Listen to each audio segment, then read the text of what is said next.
La música es el único camino hacia lo trascendente, o al menos, eso es lo que decía un joven prodigio de origen austriaco, que nació en 1756. A los 5 años ya escribía pequeñas piezas musicales. A los 8 compuso su primera sinfonía y daba giras por las cortes de toda Europa, derrochando su talento nato para la música. Su nombre, un tal Wolfgang Amadeus Mozart.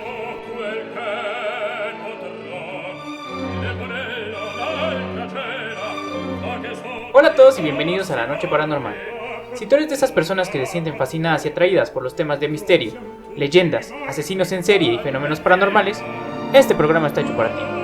Comenzamos. Estoy como cada semana con mi compañero y amigo Armando Arellano. ¿Cómo te encuentras, Armando, esta noche? Hola, buenas noches, muy bien, muchas gracias. Otra vez de nueva cuenta aquí con ustedes. El día de hoy vamos a traer un tema interesantísimo. Les recomendamos que no se muevan, les va a gustar muchísimo. Pero antes de comenzar queremos agradecer a nuestros patrocinadores. Comienza Soluciones Inmobiliarias y Tecnoset Cámaras de Seguridad y Nodos de Red. Sin ellos y sin ustedes no sería posible realizar este programa. Ahora sí, comenzamos. De Mozart se decían muchas cosas. Unos hablaban de su arrogancia, otros de sus pésimos modales y otros de su desmesurada afición a las fiestas. Sin embargo, y pese a todo esto, todos coincidían en algo. Wolfgang era un superdotado para la música. De ahí el sobrenombre con el que se le conocía, el amado por Dios. Se decía que cuando Amadeus escribía música, lo hacía con tal facilidad que parecía que solo transcribía música que ya había compuesto anteriormente en su cabeza. No obstante, y como todo personaje célebre, existe una leyenda negra que gira en torno del personaje, aquella que habla sobre la muerte del compositor y su obra más notoria, el Requiem de Mozart.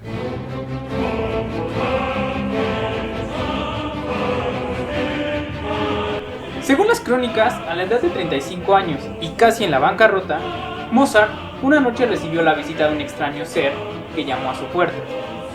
El individuo se encontraba totalmente enlutado, era muy alto y portaba una máscara fúnebre que le cubría todo el rostro.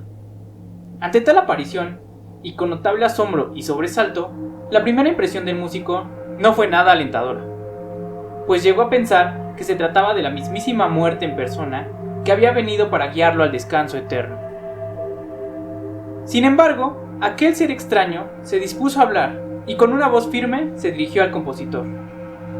Le hizo una extraña e inesperada petición: una misa de Requiem.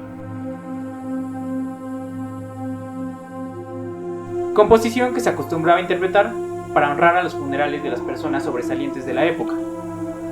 Wolfgang, impresionado y aún con un semblante de terror y extrañeza, no estaba seguro sobre aceptar aquel encargo. Sin embargo, no se sentía con la fuerza suficiente para negarse. La paga era irrechazable y sobre todo existía una razón más importante sobre las demás. Desde ese momento Mozart, muy en el fondo, tenía la plena certeza de que aquella composición tendría que ser su obra más grande jamás escrita, pues tenía un fuerte presentimiento de que en realidad se interpretaría en su propio funeral. El compositor no podía arrancar de su cabeza la idea de que sus días ya estaban contados, y la muerte en persona le estaba dando una oportunidad que a ningún otro ser humano se le había otorgado antes: la oportunidad de componer la banda sonora de su propio funeral. Así es, queridos escuchas, tal parece que Mozart no solo era amado por Dios, como lo mencionaba su atinado sobrenombre, sino que también era amado por la muerte. Lamentablemente y pese a los esfuerzos sobrehumanos, su vida se extinguió antes de completar la ardua tarea, el día 5 de diciembre de 1791. Sin embargo, dejó finalizada gran parte de la obra y movimientos a seguir por su alumno Franz Süssmayr, quien finalmente completaría la magnífica obra que quedará para la posteridad. Lamentablemente la muerte de Mozart fue todo menos gloriosa, como sí lo fue su música. En ese momento, la familia carecía de dinero suficiente para realizar una fastuosa ceremonia funeraria, e inclusive el más grande compositor de la historia fue enterrado en una fosa común en el cementerio de Saint-Marx en Viena. Un día con lluvias torrenciales y ante la asistencia de solo unas cuantas personas, entre ellas unos pocos compositores, como Antonio Salieri.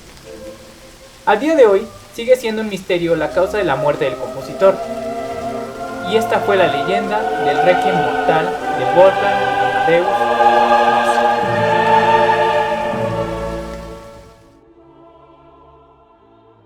Armando, ¿qué opinión te merece al respecto?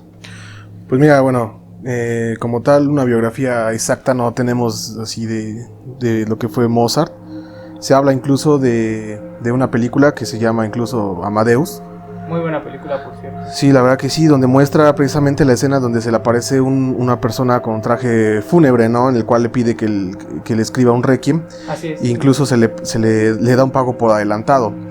Sí, en primera instancia, pues sí se ve muy terrorífica esa escena. Sí, claro, sí, tienes toda la razón. Igual quizás por el significado, ¿no? Porque quizás en ese entonces, bueno, Mozart empezaba en decadencia, no por su música, sino por las adicciones que en ese momento tenía, ¿no? Claro, la adicción a las fiestas, así es, alcohol. Las desveladas por todo, con mujeres, claro, sí. Cada noche.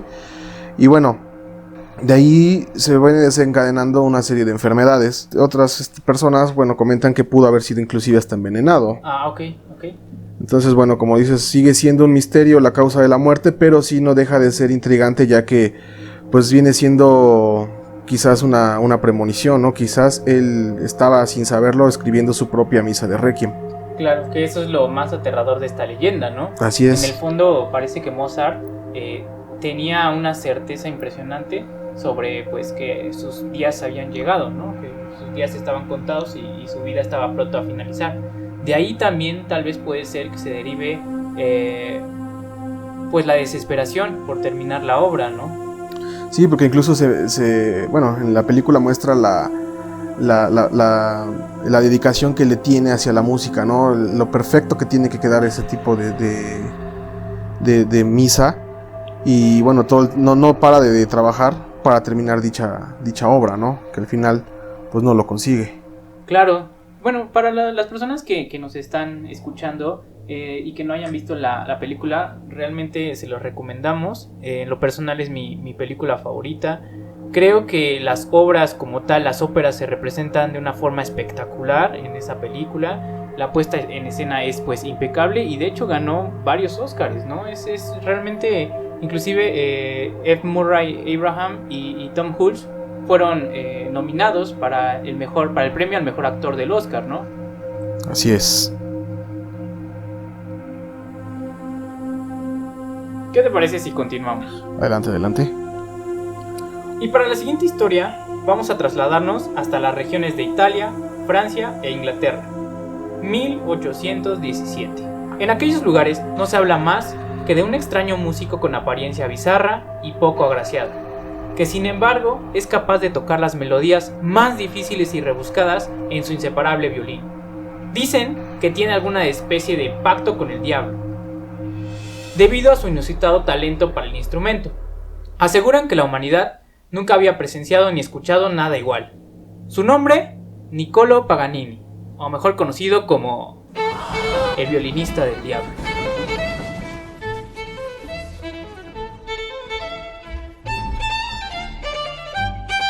Compositor de la obra técnicamente más compleja de la historia, el Capricho número 24, que inclusive hoy en día requiere un dominio total sobre el instrumento y una ejecución y tiempos perfectos para su interpretación. Una auténtica cosa del demonio. Según las crónicas de la época, el aspecto de Paganini generaba terror. Era un hombre muy alto, muy delgado, extremadamente demacrado, siempre pálido, cabello largo negro, rostro cadavérico, nariz delgada y prominente, y probablemente sin dientes debido a los tratamientos a base de mercurio a los que era sometido, para combatir la sífilis que la aquejaba desde temprana edad. Sus manos y pies eran sorprendentemente grandes. Se dice que la palma de sus manos podía llegar a extenderse hasta los 45 centímetros, cualidad asombrosa que le permitía llegar a notas impensables para los músicos contemporáneos. Pero aquella inusual descripción física se complementaba muy bien con la personalidad del músico italiano, de temperamento fuerte y rebuscado, precoz, morboso y muy seguro de sí mismo, siempre consciente del gran talento que poseía. Incluso en alguna ocasión llegó a mencionar: Pese a mi poco atractivo físico, cuando las mujeres me escuchan tocar, se arrastran a mis pies. En sus presentaciones podía contorsionarse de formas tan extremas que llegaban al punto de causar temor real sobre el público, que incrédulos no podían entender que un ser humano pudiese realizar tales actos. El poeta alemán Heinrich Heine, tras acudir a una presentación del músico en 1830, escribió lo siguiente: finalmente apareció en escena una figura oscura, que parecía haber salido del infierno. Era Paganini, con su traje negro de etiqueta, frac negro y chaleco negro, de hechura horrible, unos pantalones negros que caían temerosos por las piernas flacas, los largos brazos parecían alargarse, más aún cuando con el violín en una mano y en la otra el arco, con él casi tocaba la tierra. Del músico se ha escrito mucho sobre sus impresionantes dotes físicos, que lo llevaban a tocar con tal virtuosismo que nunca reemplazaba las cuerdas de su instrumento, hasta que éstas se rompían solas por el desgaste, lo cual ocurría en la mayoría de las ocasiones sobre el escenario, y a Paganini le encantaba que esto sucediera, pues es ahí donde hacía alarde de su genialidad, y era capaz de completar sus obras sin cambiar ni una sola de las cuerdas rotas. Incluso en algunas ocasiones llegó a recitar usando solo una de las cuerdas del violín, sin la necesidad de cambiar ni una sola nota de la partitura. Con respecto a su rumoreado pacto con el diablo, Paganini solo parecía asentar sin negar ni aceptar nada de aquello. Parecía cómodo con la situación, e inclusive era capaz de beneficiarse de ello. Sus presentaciones casi siempre estaban abarrotadas, gracias a la gran leyenda que se había suscitado a su alrededor. El músico falleció en Niza en 1840, a los 57 años, fruto de las numerosas enfermedades que le aquejaban, y cuando esto sucedió, la iglesia, como era de suponerse, se negó a darle cristiana sepultura, obviamente debido a los rumores que existían sobre él. Tristemente, su cuerpo permaneció durante 36 años en una vieja bodega, hasta que la iglesia autorizó su ceremonia funeral, y finalmente fue enterrado en un cementerio de Parma, en Italia. Y con ello llegaría a su fin la historia del único e irrepetible violinista del diablo. ¿Conocías la leyenda de Paganini, Armando? Sí, la verdad, como se menciona, se especula bastante que él tuvo un pacto precisamente con el diablo, porque bueno, las notas que interpretaba pues, realmente eran muy, muy difíciles incluso para nuestra actualidad, ¿no? Claro. De hecho, algo muy interesante es la distancia que tiene la cuarta de su mano, ¿no? Los 45 centímetros que mide su mano. Sí, impresionante, ¿no? Más adelante se dijo que inclusive sufría de un síndrome, ¿no? Sí, así es. Aquí lo interesante también es lo que también mucha gente creía haber visto mientras lo veían tocar el violín, ¿no? Que incluso entraba en una especie como de trance al momento de estar tocando claro. su instrumento. Cierto. Incluso había quienes afirmaban que se le veía una mano adicional. Ah, claro, es cierto. Algunas crónicas, de hecho, señalaban que, bueno, parecía que otra persona estaba tocando con él el violín, ¿no? Sí, entonces, de ahí se viene todo el rumor de que, pues, una persona natural no podía hacer este tipo de acciones. Incluso, como lo mencionas, pues ni siquiera lo negaba, pero tampoco lo afirmaba. Claro, sí, se beneficiaba un poco de aquella leyenda, ¿no? Era un poco una estrategia de marketing, le diríamos hoy en día, ¿no? Ahora, incluso su aspecto, ¿no? Su aspecto así demacrado, delgado, pues también incluso hasta tétrico, podría decirse. Sí, de hecho, bueno, yo creo que la leyenda no se hubiera extendido tanto si Paganini no hubiese contado con esas pues características físicas, ¿no?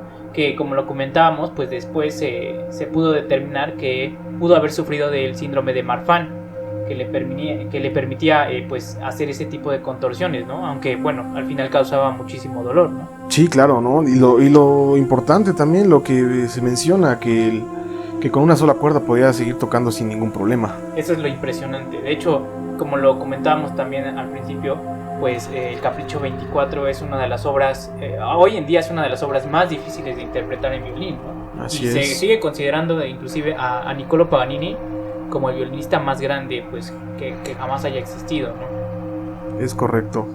También, inclusive, antes de grabar el podcast, estábamos comentando respecto a estas leyendas de los enigmas de la música clásica sobre todo, y me estabas comentando que no era el único violinista del Diablo, que había otra persona, ¿no? Así es, se trata de Giuseppe Tartini.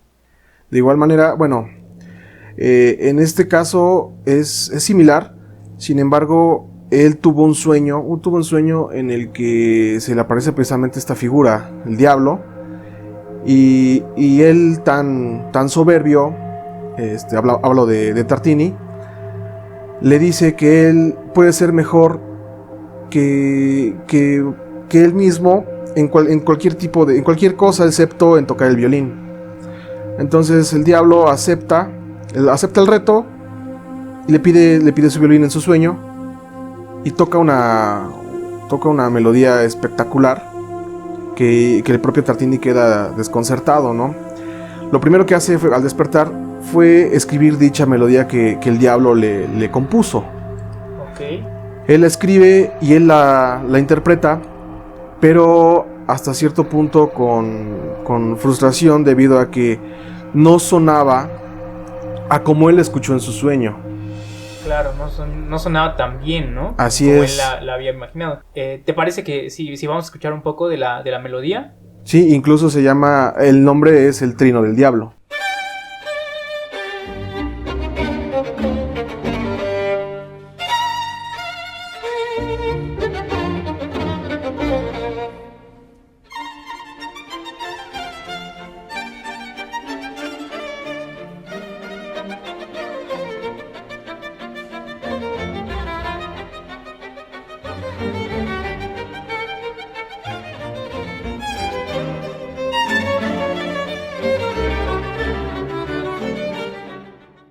¿Qué te parece si desde el maravilloso género de la música clásica nos trasladamos a otro no menos genial?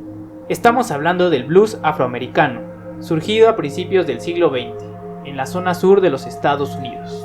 Adelante.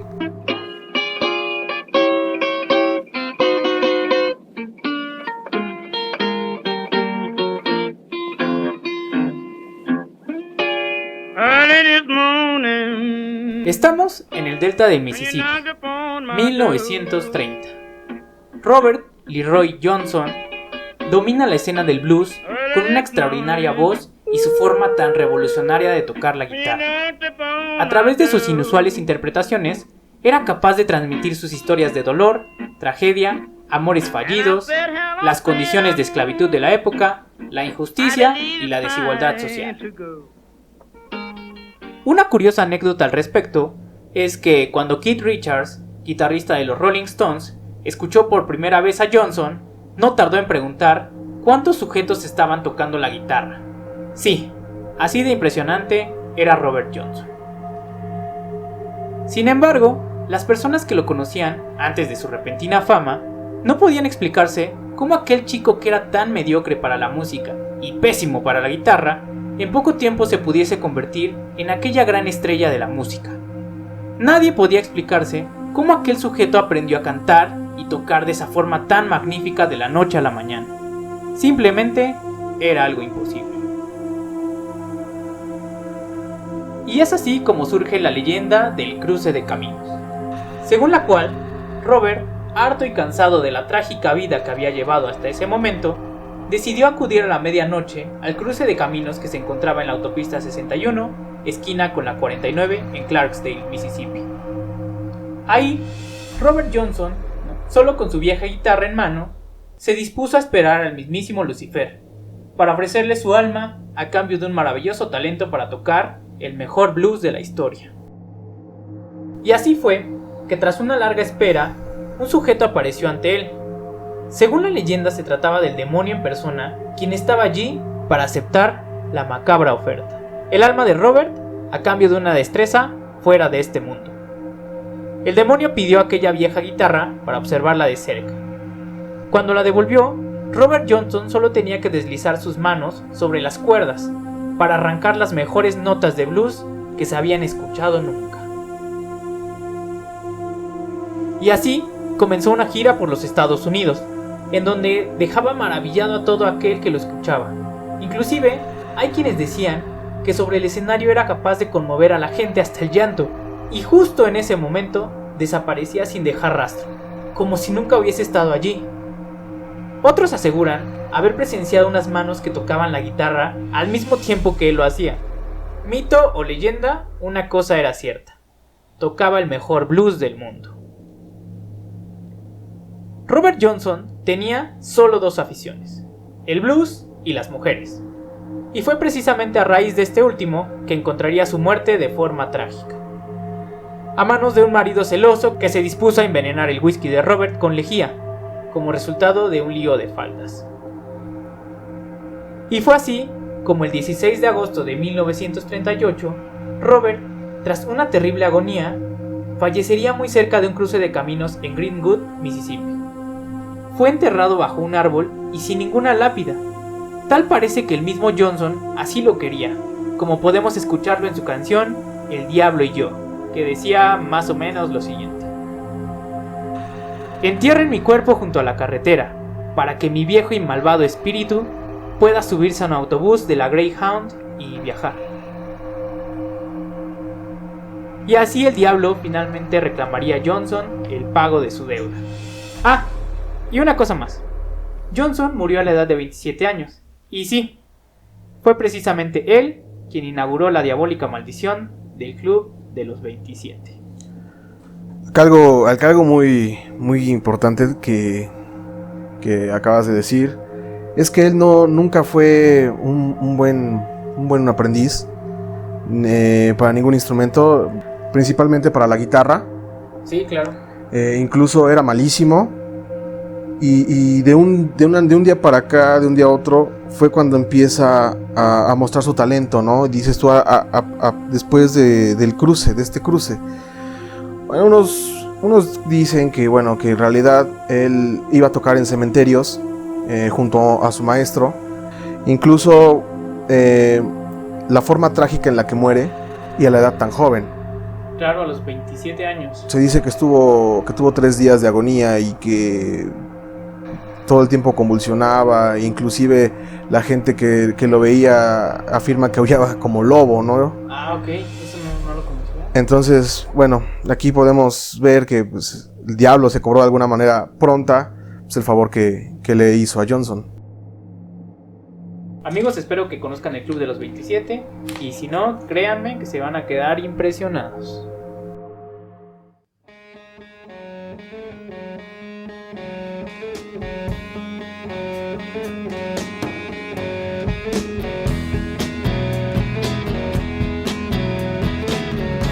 Así es, el famoso Club de los 27. Al menos, así fue como se le llamó a un grupo de reconocidos músicos que han muerto bajo misteriosas circunstancias a la edad de 27 años. Todos ellos en el punto más álgido de su carrera. Algunos de los célebres personajes del Club de los 27 son: Kurt Cobain. No puedo soportar la idea de que Frances, mi hija, se convierta en el rockero miserable y autodestructivo que me volví. Eso escribió en su nota suicida dirigida a su amigo imaginario de la infancia, de nombre Boda. El 5 de abril de 1994, el líder y vocalista de la banda de grunge Nirvana había decidido disparar sobre su barbilla con una escopeta calibre 22, tras inyectarse 3 fuertes dosis de heroína. Después de 2 intentos de suicidio previos, estaba claro que la vida personal del músico, que prefería ser odiado por lo que era que amado por lo que no era, se encontraba en total declive. Nunca pudo acostumbrarse a la fama abrumadora que llegó de repente para el grupo originario de Aberdeen, Washington. A día de hoy, es un misterio lo que pasó con Kurt las 48 horas previas a su muerte. Muchas personas testificaron haber visto a Cobain rondando por la ciudad de Seattle sin rumbo fijo y con un semblante muy enfermo.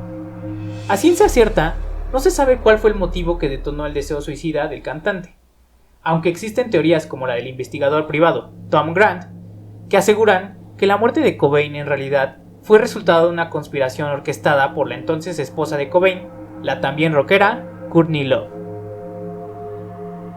Esto para quedarse con todos los bienes de Cobain y evadir el proceso de divorcio que habían comenzado meses antes. Aunque es cierto que hubo muchas inconsistencias en la escena del crimen y que se ha demostrado que Cobain estaba tan drogado que ni siquiera podía haber levantado el arma, las autoridades determinaron que se trataba de un suicidio y cerraron el caso así sin más. Las innumerables preguntas respecto del caso hoy en día siguen sin encontrar respuesta. ¿Quieres comentar algo al respecto? ¿Te gusta Nirvana? Claro, sí, me gusta mucho. ¿A qué punto donde estás en el auge de tu carrera tomar una decisión tan drástica? Las drogas, los excesos, quizás los ocupa de alguna manera como antidepresivo, y llega un punto en el que ya no lo puede soportar y llega a tomar decisiones, o llegó a tomar la decisión que tomó. Sinceramente es un poco extraño, porque bueno, hablamos de famosos que mueren a la edad de 27 años y todos estaban en su auge, ¿no? Claro, en el punto más grande de su carrera es cuando vienen este tipo de tragedias, y de hecho eso es precisamente lo raro de la maldición de los 27, ¿no? Que no son estrellas en decadencia, que son jóvenes y que nos queda la sensación de que pudieron haber dado más, ¿no? Sí, incluso, como lo menciono, están en el punto máximo. Hay una teoría al respecto que tiene que ver un poco con el esoterismo, con ese tipo de situaciones, que señala que a los 27 años de cada persona, Saturno vuelve a estar en el mismo punto que cuando nacieron. Y se supone que es una analogía que señala que Saturno es quien viene a cobrarse las deudas, ¿no? Sobre todo en estas personas que estaban destinadas a ser muy grandes, o a tener una leyenda muy grande sobre su persona, pero a cambio de morir jóvenes. Entonces hay un apunte interesante. Los compañeros los escuchas que nos están oyendo y que sepan más al respecto de esta teoría pues esotérica, nos gustaría que igual nos aportaran aquí en la caja de comentarios. Sería muy interesante saber su punto de vista. Claro, fíjate que es curioso porque bueno, yo no había escuchado nunca hablar de Saturno, ¿no? Como lo acabas de mencionar. Sí. De esa teoría esotérica, pero sí sería muy interesante que si alguien tiene conocimiento más a detalle, pues que nos los haga saber, ¿no? Claro, sería muy, muy interesante aquello, ¿no?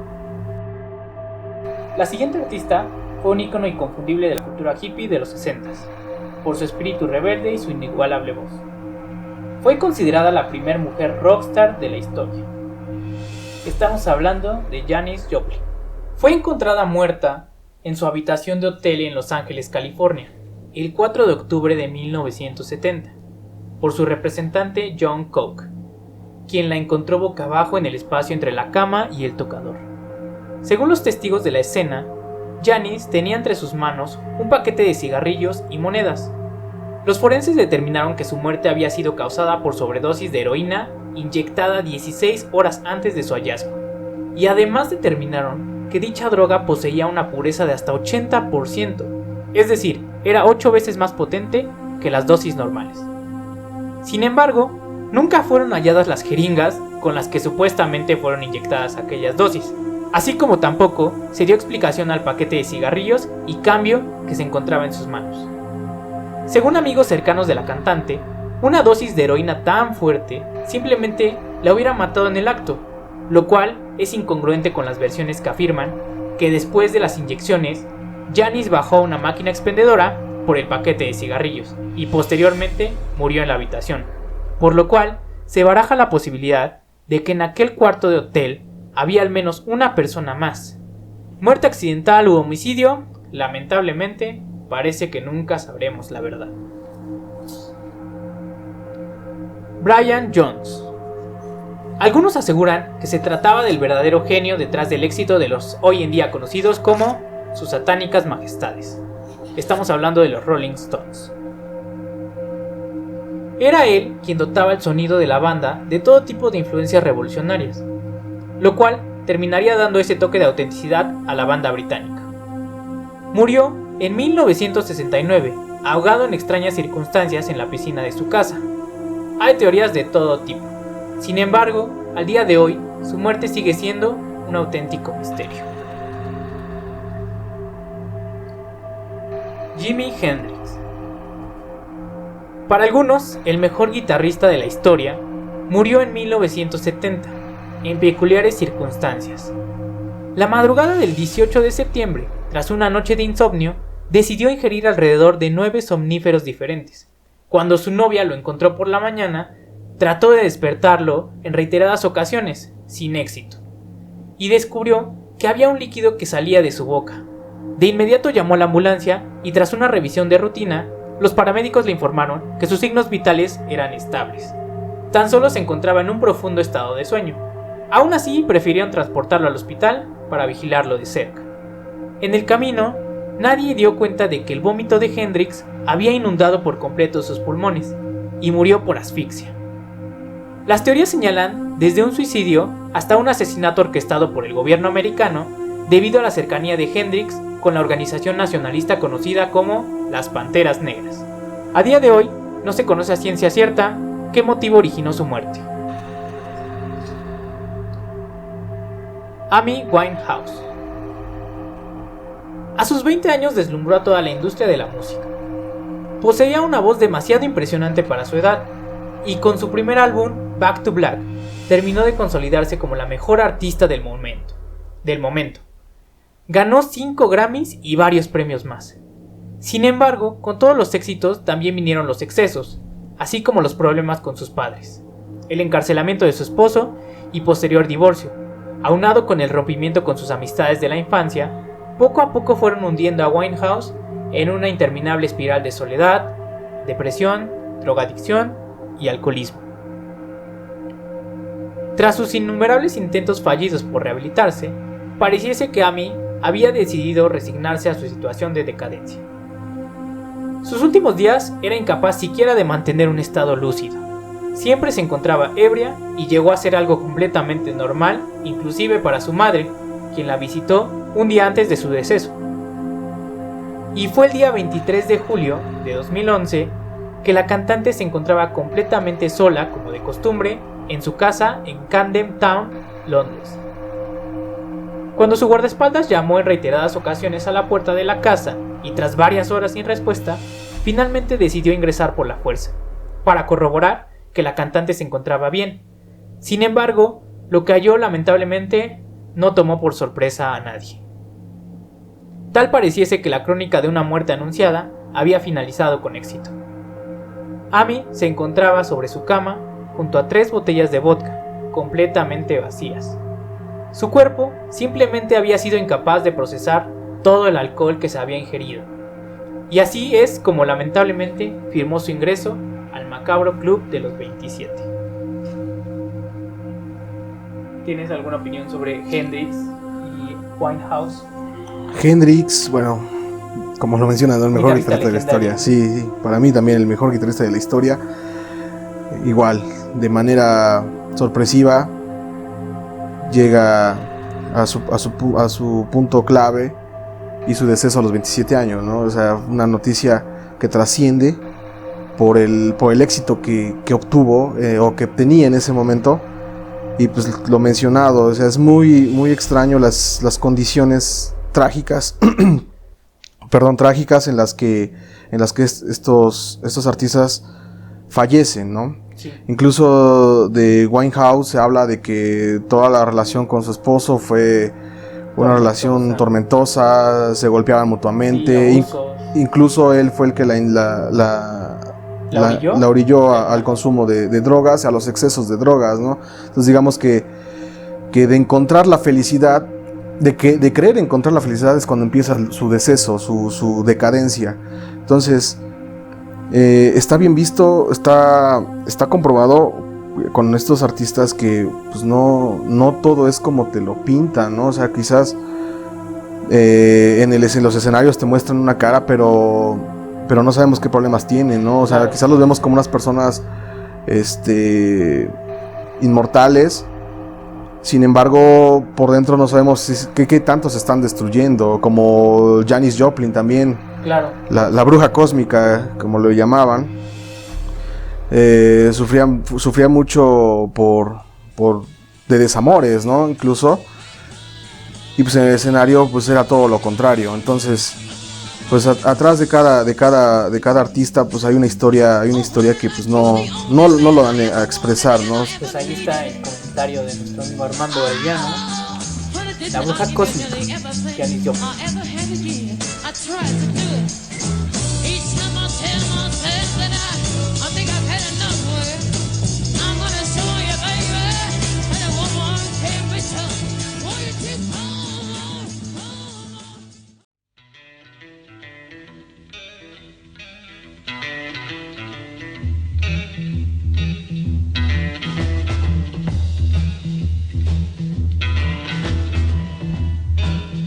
James Douglas Morrison nació en Melbourne, Florida, Estados Unidos, el 8 de diciembre de 1943. Actor, productor, guionista, poeta, cantante y líder de la mítica banda The Doors. En 1967 alcanzaron la cima de las listas de popularidad con el single Light My Fire. La incomparable voz de Morrison, así como su enigmática y rebelde personalidad, aunada a la mente musical maestra de Ray Manzarek, hicieron que The Doors rápidamente se convirtiera en una auténtica bomba de frescura para la industria de la música de los 60s. Rápidamente la banda se transformó en un enorme fenómeno mundial, y Morrison, a los 21 años, se convirtió en la representación icónica del rockstar. En tan solo 5 años se había convertido en el auténtico dios del rock. Era aclamado por el mundo entero, y un genio en el escenario. Sus presentaciones siempre daban de qué hablar, incluso a tal punto que fue arrestado en varias ocasiones por agitar al público en contra de la policía, así como por cargos de exhibicionismo. Sin embargo, todo ese salvajismo era maravillosamente contrastado con el misticismo de sus poemas y crípticos movimientos. Sobre el escenario, Morrison era una mística entidad capaz de hipnotizar a las masas, tanto así que sus seguidores lo empezaron a conocer como el chamán eléctrico. Pese al hecho de encontrar tan joven un éxito abrumador, Morrison, en algún punto de su carrera, sintió la necesidad de retirarse de esa vida, que aunque ciertamente había traído abundante fama y éxitos, también había llegado con innumerables cantidades de drogas, alcohol y sexo. En 1971, decide emigrar a París y finalmente separarse de su alter ego, el Rey Lagarto, que era como llamaba a su personalidad dentro de la banda. Así fue que junto con su novia, Pamela Courson, decidió darle un giro completo a su vida y dedicarse al 100% en su poesía. Sin embargo, aquel sueño solo duraría 3 meses, ya que la mañana del 3 de julio de aquel año, Pamela encontró el cuerpo sin vida de Jim en la bañera de su departamento en París, donde vivían juntos. Según la versión de las autoridades, Jim murió a consecuencia de un paro cardíaco mientras tomaba un baño. Sin embargo, existen innumerables testimonios que contradicen esta versión, algunos de los cuales aseguran que en realidad Morrison falleció como consecuencia de una sobredosis de heroína y que posteriormente fue trasladado a su casa para descartar un proceso judicial. Otras incluso señalan que el Rey Lagarto no murió aquel día, sino que en realidad todo se trató de un plan orquestado por él mismo para desaparecer por completo de la opinión pública y vivir tranquilo el resto de sus días. No obstante, entre toda esta vorágine de teorías alrededor de su muerte, una cosa sí está clara. Jim Morrison se convirtió en una leyenda de la música, un auténtico chamán del tiempo.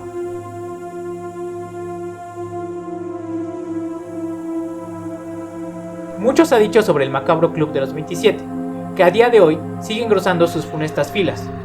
Sin embargo, al final del camino los hechos y las muertes están ahí, y son innegables. Finalmente, queridos escuchas, permítanme hacerles la siguiente pregunta. De no haber muerto a esa edad, todos los miembros del Club de los 27 se habrían convertido en las leyendas que son todos y cada uno de ellos en la actualidad. Ya saben, por aquello de vive rápido, muere joven y deja un bonito cadáver. ¿Tus conclusiones, Armando? Pues mira, el tema de Jim Morrison nunca se mostró una imagen donde donde él realmente se viera que estuviera muerto, incluso ninguna de su féretro. Incluso hay teorías en las que pues, él continúa con vida y que sigue pues, teniendo una vida en paz, lejos de los escenarios. Incluso, bueno... Para mí es más intrigante esa versión que acabas de contar que la versión oficial. Sí, de hecho, bueno, es que se parte de teorías, ¿no? Porque realmente todo se le encuentra a lo que te muestran o lo que no te muestran, ¿no? Una teoría fantástica. Y bueno, hablando del Club de los 27, pues lo vuelvo a mencionar, ¿no? Están en su auge, están en su mejor momento y de alguna manera deciden terminan su carrera por distintas circunstancias, ¿no? En este caso, trágica, ¿no? Sí, incluso, bueno, haciendo un paréntesis con Morrison, si es que en realidad la teoría que acabo de mencionar es real, pues de qué manera tajante corta también con su carrera, ¿no? O sea, claro, sí. O sea, también si estuviese vivo, sigue siendo parte del Club de los 27. Ok, es interesante, claro que sí, porque, bueno, de alguna forma, pues ahí acabó su carrera, ¿no? Exactamente. Y respecto a la pregunta que hacíamos al final, ¿tú crees que de no haber tenido una muerte tan trágica, todos estos miembros que acabamos de mencionar, todos los miembros del Club de los 27, se hubieran convertido en leyendas o tal vez hubieran decaído y hubieran terminado en el olvido? Quizás hay, podría ser una especie de augurio, ¿no? Vas a ser una persona famosa, vas a convertirte en un rockstar, pero si sigues adelante, pues tu carrera va a declinar. Entonces, ¿serás recordado como leyenda o serás recordado como aquel que estuvo en la cima y que tuvo un declive hasta jamás de volverse a levantar? Pues bueno, amigos, ahí están las conclusiones de nuestro amigo Armando Arellano. Y así hemos llegado al final de este capítulo. Estos fueron algunos de los grandes enigmas de ese mágico arte denominado como música. Y como decía Lutero, la música es el poder de los profetas y un regalo de Dios. O del diablo. En realidad eso no importa. Al fin y al cabo, sí es un maravilloso regalo. Esta fue La Noche Paranormal. Gracias y hasta la próxima. What was that promise that you made? Why won't you tell me what she said? What was that promise that you made? I'm gonna love you till the heavens stop the rain. I'm gonna love you till the stars fall from the sky for you and I'm